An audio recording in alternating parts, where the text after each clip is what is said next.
Hi everyone, my name is Wim Winters, in case you don't know yet. Welcome here on this Kickstarter campaign and thank you for clicking on the video. If you did that just out of curiosity what I had to say about this figure, Czerny, that we all know from these dry etudes that nobody likes to play, that are too fast, that ruin pianistic careers because they pushed away students or children from the piano, well then you're in the right spot, because I'm gonna explain to you why this campaign matters, why these etudes matter, why Czerny matters, why this music, these etudes are very much worth your time, and how we gonna explain the title of this Kickstarter that I say we because it's of course an entire team working on this, present to you like a transformative new recording, and more than a recording to you.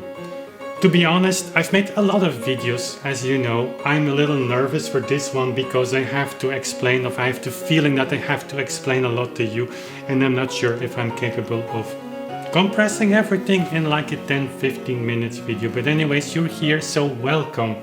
First off, if you have never heard of me, this is our 9th Kickstarter campaign. I actually have here all the other ones. I mean, Beethoven Keyboard Works 2, Beethoven Symphony No. 5. This was actually our first one. Pachelbel was not really, this was our first production. It's not really a Kickstarter, it was before we went on Kickstarter. So Beethoven Symphony 1 to 9, that's actually our flagship recording, and it will remain that because, I mean, this is like unbelievable. We recorded all 9 symphonies, also the 9 symphonies with 4 singers. An extensive booklet. All these boxes have booklets. By the way, this is Keyboard Works number 1. Keyboard Works number 2 I just showed you. It's too much actually. Just, there's the piano. Just is released, just was actually also Kickstarter. That's the last Kickstarter. Thanks to all of you, that was a success. Now we have 2 boxes here. How cool is that? You see the metronome? Maybe it's too far. The rod of the metronome. So proud of these productions. Here, Alberto Sanna with Chopin, Volume 1, Piano Works. Beethoven is also his recording. Bach Organ Works. Volume 1, I should record another one. Bach Well-Tempered Clavier 1 and 2, and I should hold them like this because they're a unity. And then we also produce some vinyls for people who are interested. I'm so proud of these vinyls. See, Bach Organ Works, how beautiful is that? I wish we could only produce vinyls, that's a little secret. Not that I don't like the CDs, but vinyl discs are so, I mean, it's unbelievable, right? It's the 5th Symphony. Sounds amazing. And Pachelbel, our first production. Hand numbered. So now it's Czerny. I mean, Czerny in the row of Beethoven, Chopin and Bach. I mean, even people in my own circle, so to say, on Patreon have been saying like, I don't know if it's a good idea to have Czerny as a Kickstarter. Well, I recorded all the etudes and I had a beautiful score. This is the first print. Handwritten. I mean, I really like these old books. It's probably from like 1840 or something, and it is this old German handwriting and letters that you have to learn that. Mr. Schmidt or whatever, he owned this book, he practiced it a lot, and I played from this some notes for editing, and it was something that was necessary, and I hope that I can explain to you why. And also the title, Double It. For those of you who are insiders, they know exactly what I mean. But there is more to Double It than just double the tempo. So let's start from the beginning. If you're new here and you might think like, what is this guy talking about? We do a lot of productions and videos and recordings and studies around historical tempo reconstruction. Well, why is that important? Well, the tempo is so to say, and of course the metronome is here for a reason. These metronome marks given in the 19th century, they actually give the tempo of the composer in his idea, the ideal tempo at the minimum at that specific moment. And so when we have this thinking that we can reconstruct something that was also happening in the workroom of the composer, how cool is that? And by reconstructing that, we can align with the vision the composer had on his composition. And now, if you're interested in like reconstructing that idea, it's not necessary. You can do with the music whatever you want. I mean, that's perfectly fine. But here at Authentic Sound, and also for me, it's been like an intriguing journey for my entire musical life. Like how did Beethoven actually hear his Fifth Symphony? How did Mozart conduct his symphonies? I mean, things like that. And the metronome is there instrumental because that's the only window that's like a little bit open to that past that's gone forever. Because tempo is so important for every musician today, for you as well. We play pieces in a certain tempo and they build an identity around the composition. But of course, when you look at these metronome marks, they are insane at first sight. And people debate them but question them. But we never question the way we're reading the metronome marks. And there's the crux of the story. That's the solution to everything. In metronome, if you have a tick,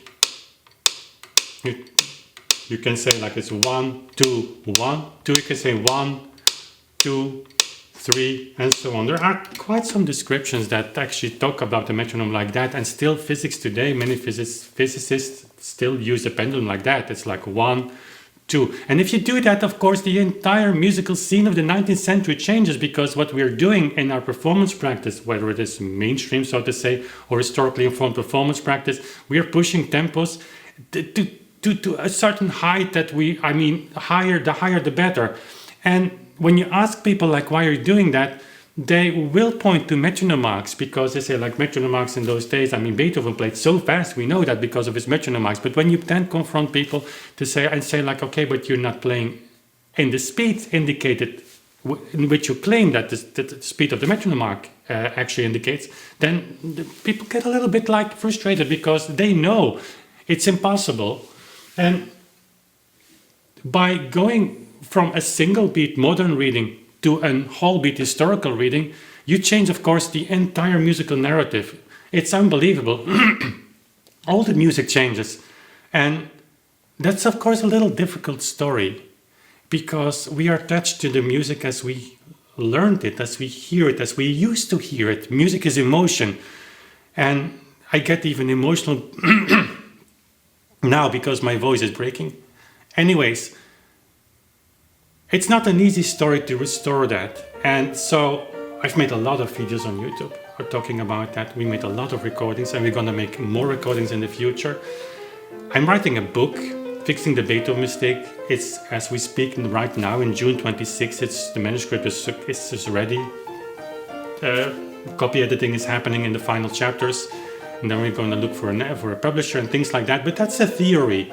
There will be a very thick book. It's a huge manuscript. It's super interesting. That's the theory. Then we have a database. Many of you will not know that yet, but we're working since years on a metronome database, very professionally. We have a dedicated team doing that, and that's important. The book gives the theory, the database is from the principles show, don't tell. But then this bundle of Karl Czerny has become symbolic over the years, because if you go to the first etude, everybody can, not everybody, but if you play piano a few years, you can sight read this. And so there is a metronome mark on top. It says half note 108, and it gives everybody instantly the possibility to check if that tempo makes sense. And it doesn't, because you will have to play 14 notes per second. That's something nobody can do. Well, maybe for short runs, yes, but then you have to jump 1/16 to jump 1 octave higher. It's 1/14 of a second. And then if you play it on the piano like this, I've recorded all these pieces on this piano, then it becomes like even more difficult. People sometimes say it's easier on a Viennese piano. Certainly like an earlier one, this 1816 copy, this one.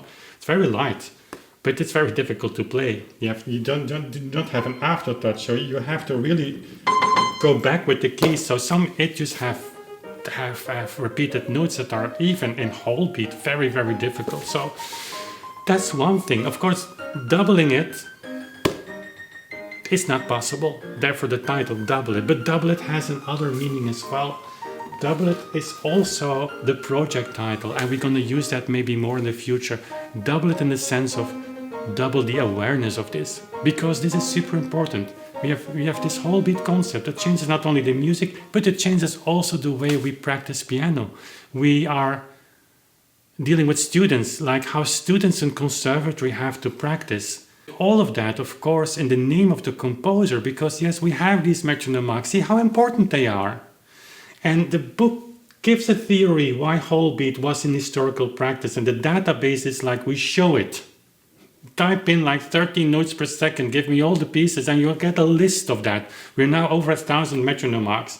We're gonna go live with the thing when it hits 7,000. But anyways, here we bring all of that to an audible practice, to the piano. You can hear it, and on the recording, it's so cool project actually. The recording, the metronome will be the hero. You will hear the metronome ticking, and then the piece starts, and at the end of the piece, you have the metronome as a kind of echo, and then we go to the next tempo. So you have the metronome whole beat practice actually brought in reality, and it is a kind of theatrical setting because of this. And then we have the quotes by Czerny. For instance, for the Opus 299, the Schule der Geläufigkeit, the School of Velocity, he actually says that you have to study the pieces until you can play it in the tempo he prescribed with all the niceties. I mean, there's all the pianissimos and the pianos and the mezzo fortes and whatever. I mean, people cannot even reach professionals, virtuosos, the best pianists cannot even reach the tempos necessary in single beat to play the entire bundle, let alone all the niceties. And I have to assure you, this was challenging to me. I mean, I'm not trained as Alberto Sanna is, so I never played Rachmaninoff 3 and Prokofiev concertos. But I had a very decent training, and to play this on this piano for a recording was challenging. So double the awareness is also and I know I'm rambling, I'm sorry, but that's just who I am. I have a lot to say. Like I said, I'm nervous to bring you all the stories and all the things that are necessary. So double the awareness, you will see that reflected in the tier levels. You will still have like the normal tier levels that you have, where you can buy one or multiple copies. They're named differently. They're called the self-share tiers. So you get 1, 2, or 4 copies for your friends, for your teacher. So you hand out, if you buy more, you support the project, of course. When you can hand out CDs to your friend or to your teacher, you get all the download codes, etc., from Bandcamp as usual. But we have also the conservatory distribution tiers, and those are new. And they're of course a little bit more expensive. You have the digital package, you have the physical package, and you have the 4-time digital physical package. So in the normal package, we will ship 20 CDs.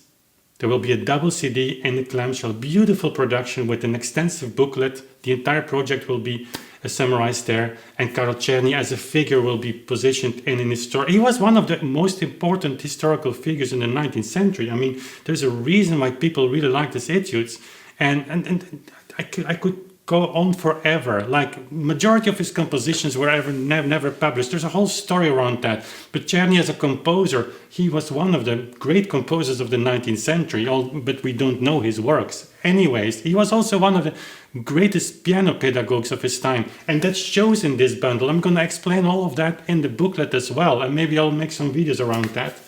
So we want to ship these recordings to the heart of the music world, which are conservatories. We want to reach students, and so what we will do is, when you back those projects, you choose one conservatory of your choice, or we make a suggestion for you, and then we will ship either 50 digital Bandcamp cards physically to the conservatories, or we ship 20 recordings with Bandcamp cards to the conservatories within a nice box with the promise like, okay, hand it out to your students, and I'm personally willing to give a masterclass at your conservatory. If it's possible in person, if it's not possible, we do it on Zoom.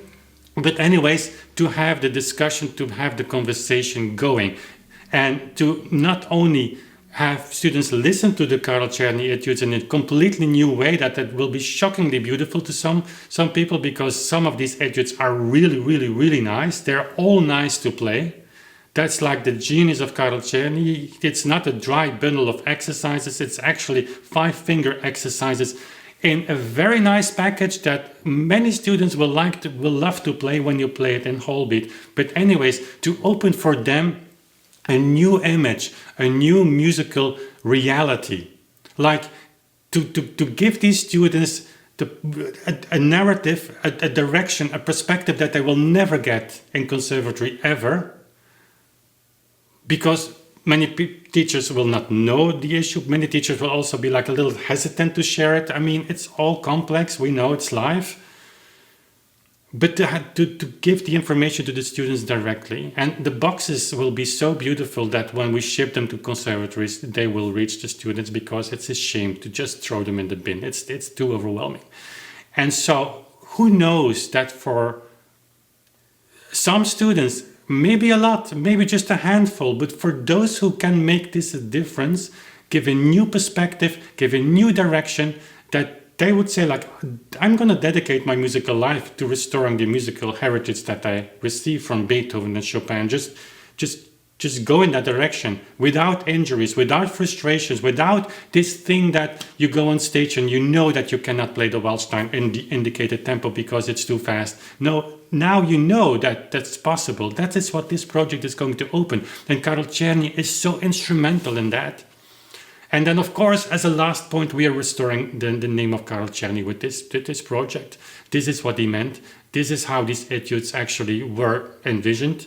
They're not easy. For those of you watching this video right now, I guarantee that 95% will not be able to play the entire bundle until the end. But that's not the meaning of Karl Czerny. That's not the meaning of this bundle. It's like you find etudes on all levels, starting relatively easy, but they are made so well and so nice to play. And as I said before, some of these pieces are just nice to listen to. It's nice listening music. And then of course on the CD with the theatrical setting with the metronome and what have you, this project, I mean, I hope it will take off.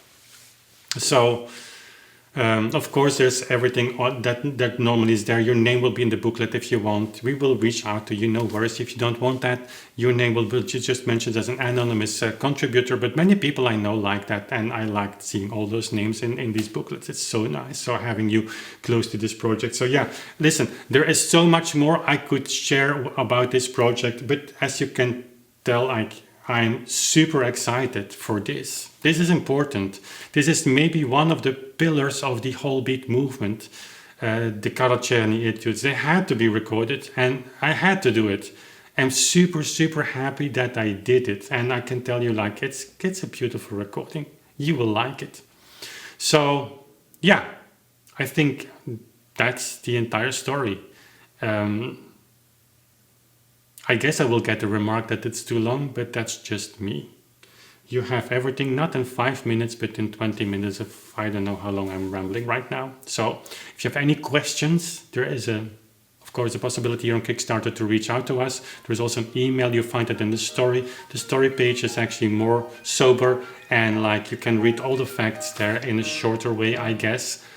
So read it if you want to have like a summary of the entire project, and there is an email below so you can reach out to us. Just as a final point, we are on Kickstarter because of course Kickstarter knows a lot of people, and when we reach out to our own community supporting this project, Kickstarter we will reach out to new people as well. So it's important to support this project on Kickstarter since we are enlarging actually our pool of backers and potential authentic sound supporters. So guys, thank you for being in this project. I'm super happy every time that we launch a Kickstarter to see many of you returning. This will be maybe the surprise of your life, how nice these etudes are. And I can guarantee you that this recording will be playing, you will be playing it in the background at the minimum regularly, because it's just nice music to listen to. Okay, now I'm gonna stop rambling, and I hope to see your name in the booklet. That would mean the world to me. Thank you.